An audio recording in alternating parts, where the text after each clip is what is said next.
Hey, how you doing, everybody? My name is Jonathan McCarty. I'm a kinesiology exercise science major. I'm a senior at Southeastern University.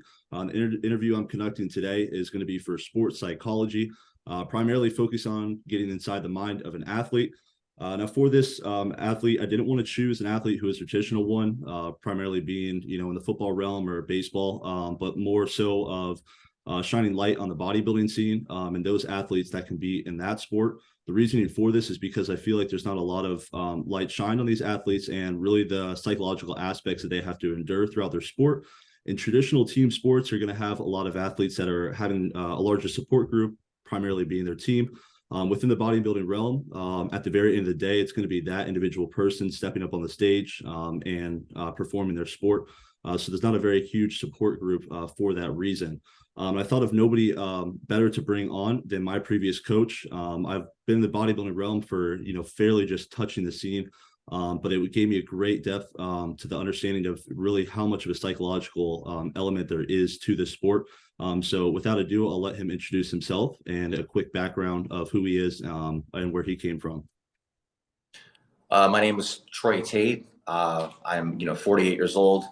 Been bodybuilding since 1993. I've been competing since 94 to 2014, so a good 20 years of competing as far as my bodybuilding career goes. I'm still very active in the sport as far as training and staying on my diet and being diligent with macro and micronutrients and such forth. But my wife and I have Tatefitness, so we're coaches and we coach nationally and internationally. And as Jonathan said, I was his coach as well for one of the contests that he just previously did. But yeah, moving forward, I'm excited to be on this thing with you here, Jonathan. So yeah, honestly, thank you so much, Troy, for joining me. Like I was saying, I mean, there's just so much expertise that you have behind you, and nobody else better to really do this interview with on this subject.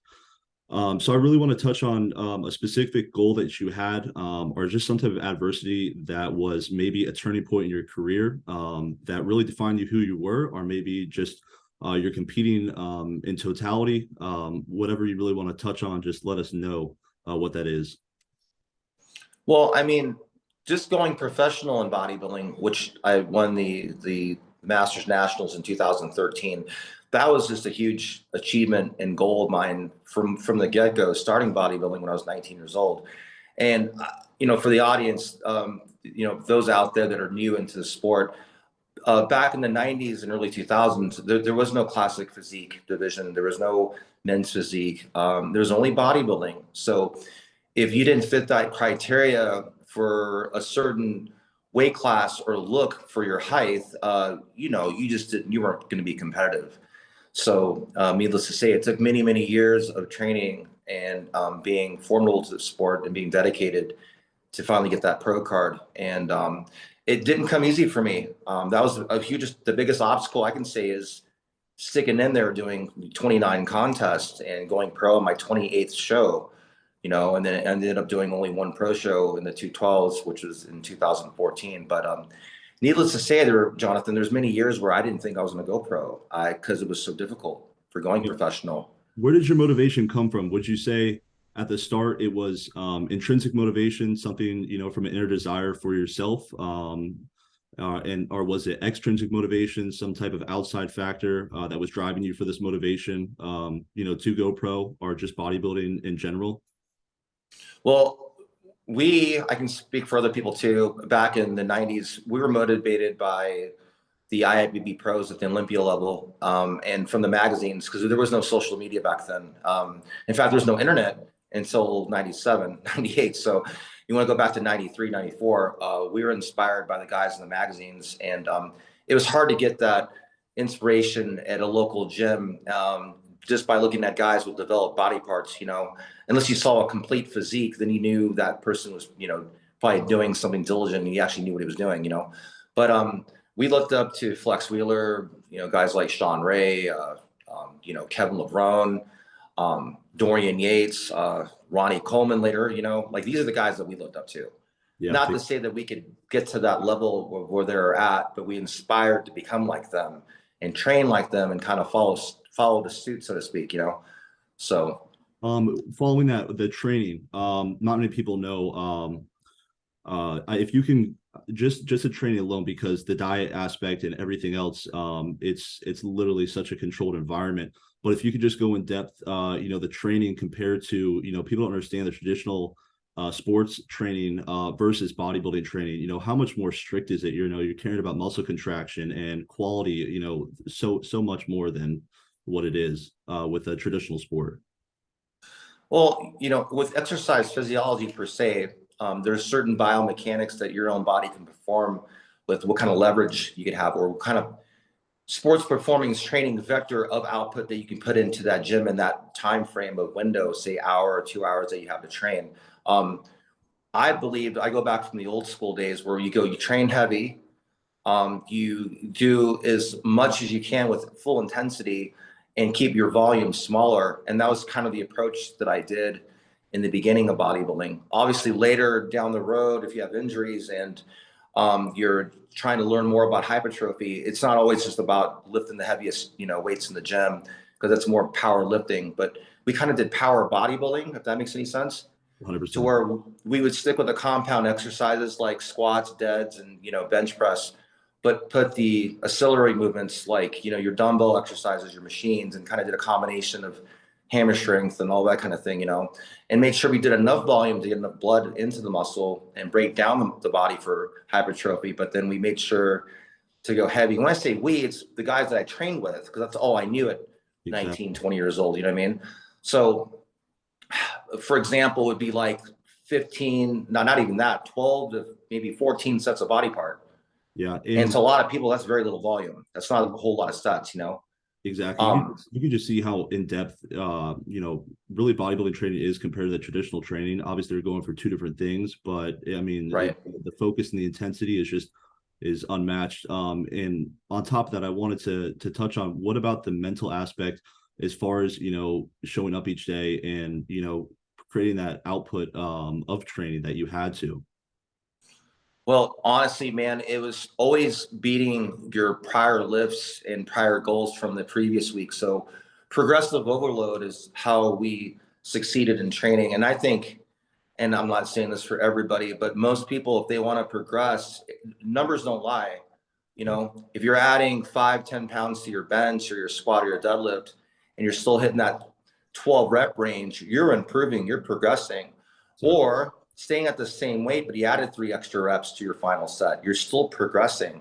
That's a pure measurement of moving forward. And I mean, it's not always if you're stronger, you put on more muscle, but it's kind of sequenced that way as far as the volume goes and progression goes. You know what I mean? Exactly. So I kind of took that approach. So was it more so like, this is what I have to do, and because of that, let's go in there and get it done? Yeah, the psychology behind it's, you have to pep talk yourself before you walk into the gym. In fact, if it was a leg day, I'd be talking to myself all day long until before I went and go train. Unless I trained in the morning and had a good workout, then the night before I'd be thinking about it. Yeah. I never, with psychology, be involved with personal aspect on how my output was going to be for that training session. I never just half-assed it and just went into the gym and thought, okay, what am I going to do today? I already knew exactly, delegating wise, how I'm going to do something, what I was going to execute, what numbers I was trying to shoot for, meaning what am I going to beat from the week prior, So I definitely mentally focused towards that. And I had at least equal what I did the previous week to feel like I did an okay workout. I will always try to beat numbers, but not all the time that's going to always be there. Yeah. And one of the biggest things as well too is the longevity, as healthy as you can be within the sport, as long as you're able to do it for. Was there ever a time that you ran into, some type of injury or some, something that was substantial that you had to actually, overcome in order to, get to where you were today? I tore my meniscus in my knee at 20, squatting 495 for reps. So that was the first time I had a major injury. But again, dude, I was pushing the envelope, and I was trying to beat numbers, and it's not always the healthiest thing to do. Yeah. Is go full intensity and see which you can lift 2 or 3 reps. I don't say that's for everybody, but it's what we believed in, and it's what got me to where I got to. Does that make sense? Yeah. So, and that's the mindset as well behind. I mean, there's a reason why you are, where you are, and that mental aspect of, pushing yourself, to the extremes like that, It's, definitely a reason why you are where you're at today. When you tore your meniscus at 20, did you, have a, kind of a mental note that, I got to be careful with my body, and that, I mean, I feel the same way too. I'm, 22. I feel, very free, and, until something, is a turning point in my life, like an injury, and then you're like, maybe I'm not invincible. Well, honestly, if I trained scared or nervous, I definitely wouldn't be where I'm at today with my physique. I never would have gotten a pro card, because I didn't go pro until my 30s. Okay. And talking about injury in 2004, like 9 years later, I tore my groin Yeah. squatting again. Yeah. So, and it tore really bad to where I had to go to the emergency room. As far yeah, is and you were talking about your training partners as well too. Your training partners were there. Were they, did you have that throughout your training career, or was that, a certain burst within your life, and then it kind of, dwindled away and it was more on you? It was sporadic. I had training partners and then they flaked and I trained solo. Then I'd go back to training with somebody again and go back to training solo, or I would have a aspiring client that was raising up on the scene that would pay me for training sessions that I also did their prep and their diet for, but they wanted to kind of be my so-called training partner too. So they trained with me, Yeah. you Did you know. think that was a help with you with training, or does it not really, add a whole lot to, I mean, there's that aspect that they might push you, but did it really help for you? It can go really good or it can go sideways on you, is what you're trying to say. Yeah. So Exactly. either they can help or they could be a detriment to you, to where you'd be better off on your own training, you Yeah. know. But being as nitpicky as I wasn't going to let that happen, and I was really good with separating business and friendship when it came down to something like that. And I'd pull somebody off to the side and go, I think you're a great guy. I like you a lot, but you suck when it comes to this kind of shit. Like, I would just be really transparent with them. And as you know already, I'm very transparent. I 100%. Yeah. don't, I don't Yeah. hold back anything, man. If I think something, I'm going to say something. Yeah. So if they're doing good, I didn't have to say anything. I just say, hey, tomorrow, 4:30, back day. That's all I'd have to say. And they got it. Yeah. So following that, I mean, that's one support group that you had. Um, if you could not only touch on another support group that you had, and then I want you to lead it into a question that's, pretty tough. You ever feel like, giving up within the sport of bodybuilding, when you were going through it?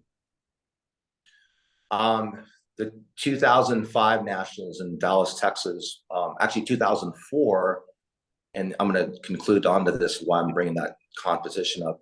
I got 16th place at my first nationals after taking third at the junior nationals, which is a big contest too. And I went up a weight class, and I was devastated, Jonathan. I was crushed after not even making it in the top 15. Basically, I did quarter turns and some poses, and I was done. That was my nationals. There was no finals. There was no getting represented at finals. There's no night show. Basically, I was done, and I thought to myself, is this worth it?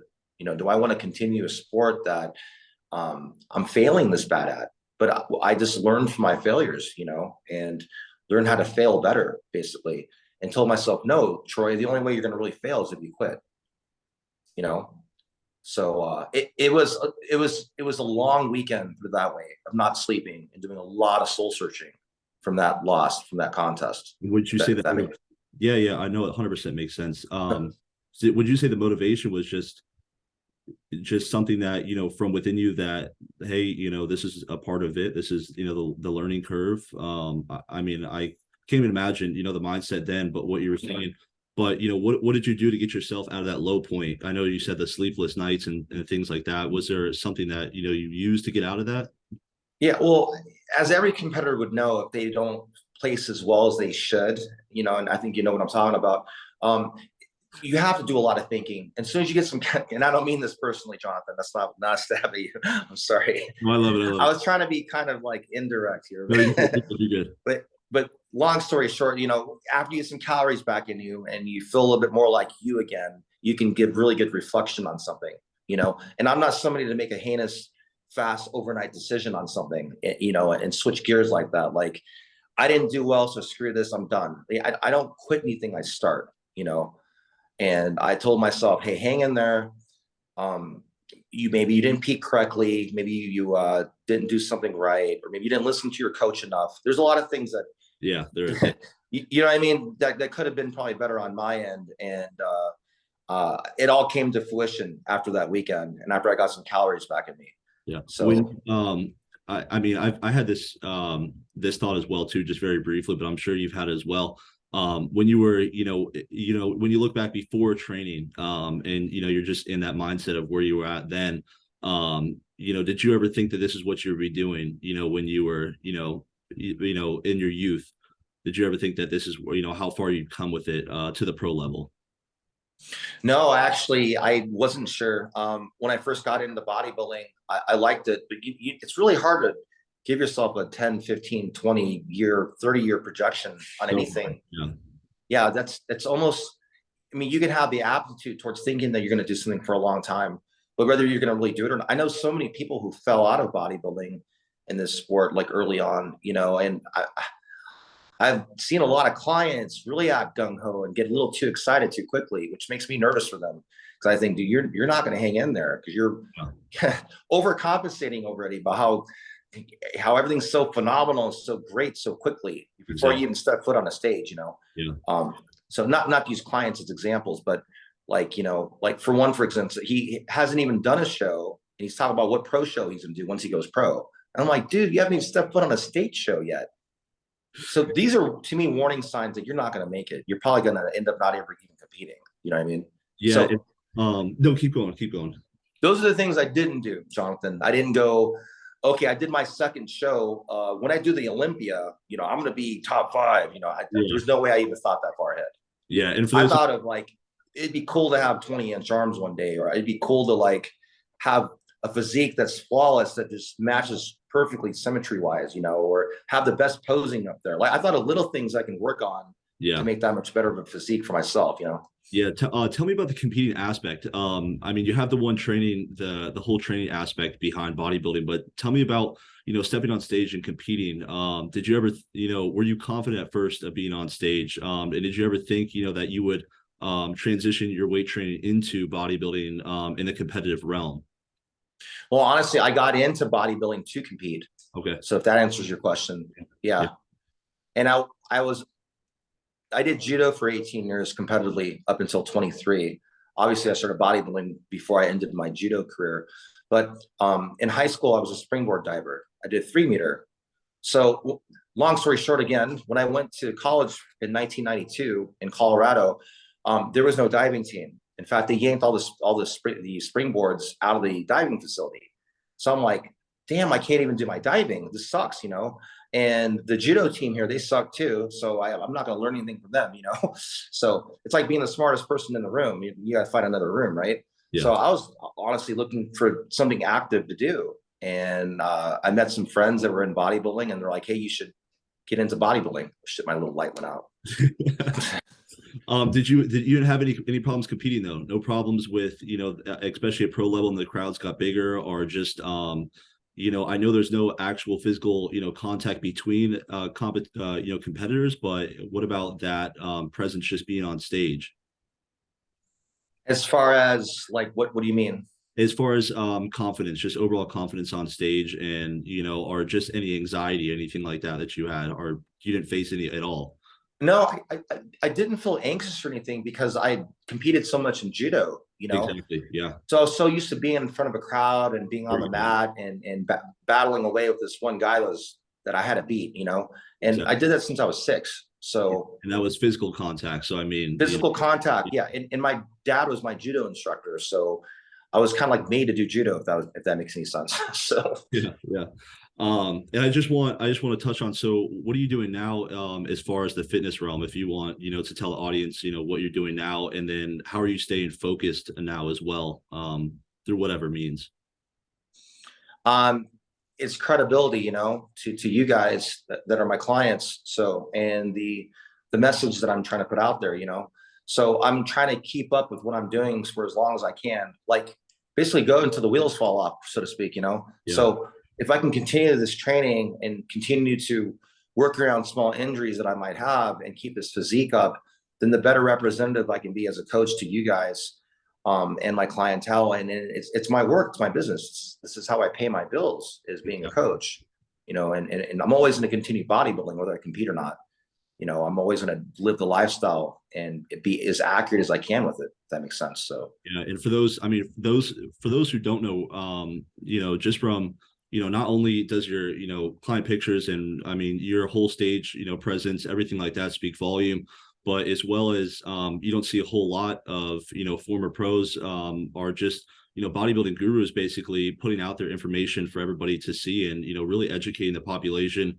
And I know we've talked about this before, that, you didn't even have the internet and, all these different, resources that people have now. It's more of a detriment than it really is helpful, because, for every one subject, there's about 100 other, viewpoints on that subject.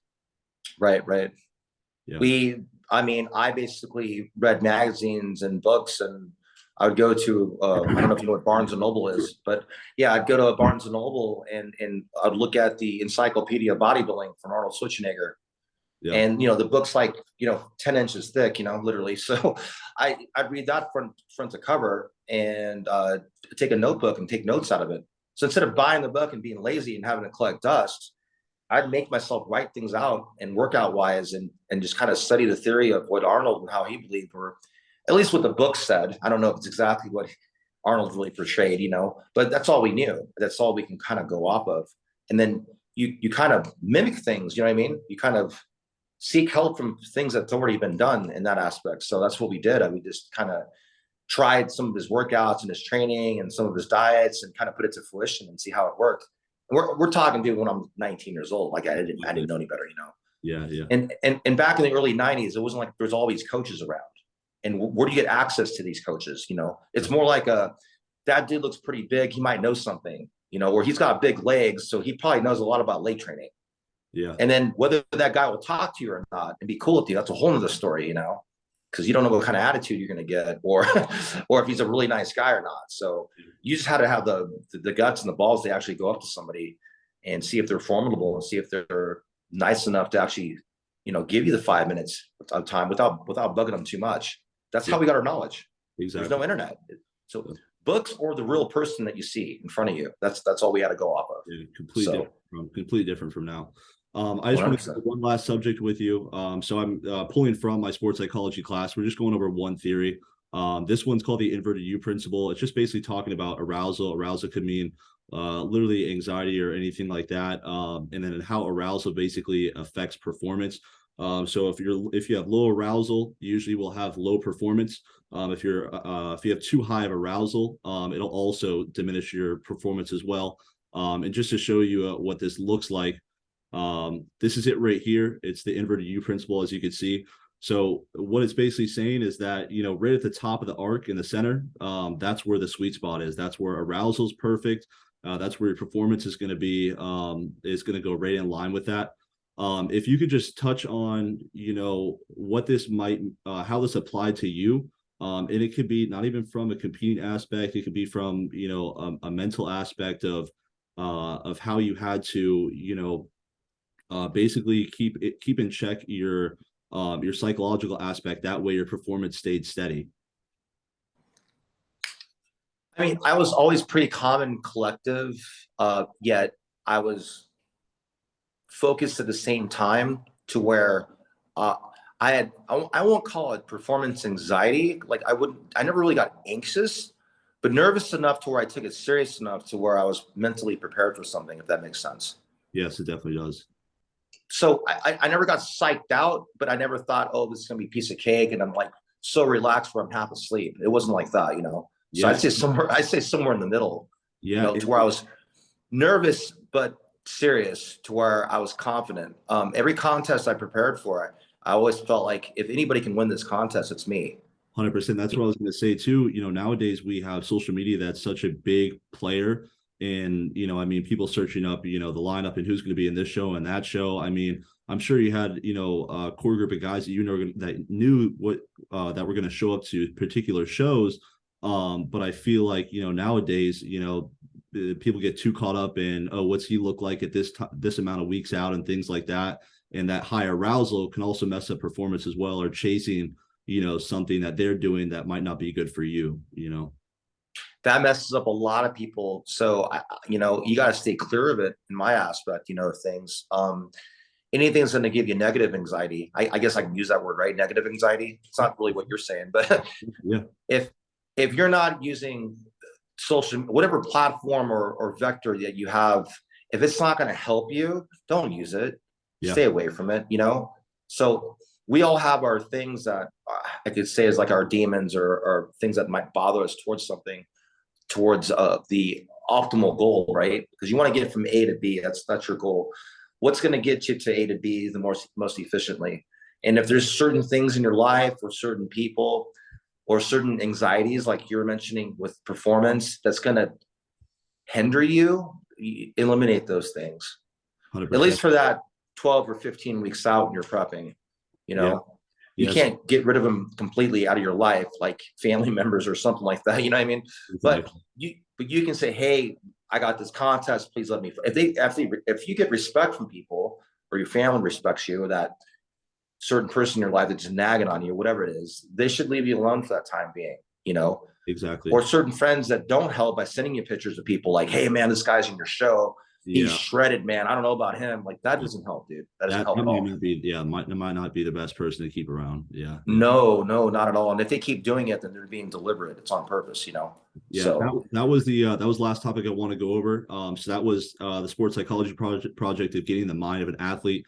If there's anything else more you want to add, just letting you know, I'll stop the recording, but we'll just stay on after. Okay. If there's anything else you want to add, just let me know. I'm kind of bummed that my light went out, but other than that, do I still look okay as far as visually goes? You look great. Okay.